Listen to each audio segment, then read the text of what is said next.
Did you know stop.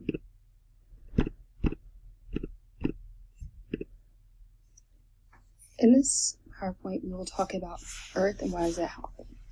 Did you know that Earth is the only habitable planet in our solar system? Why is that?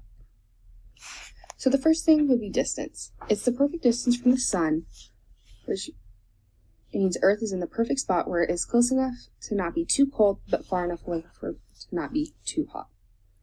Our atmosphere. Our atmosphere contains oxygen, which is vital for human life. Radiation protection. It protects us from harmful ultraviolet solar radiation. And then temperature. It is able to warm the Earth and keep temperatures habitable for life on Earth. Chemicals found on Earth are also what makes it habitable, which is carbon, nitrogen, hydrogen, and oxygen. Things on Earth that make it habitable is, with the Earth being the perfect distance from the sun, it creates the opportunity for liquid water.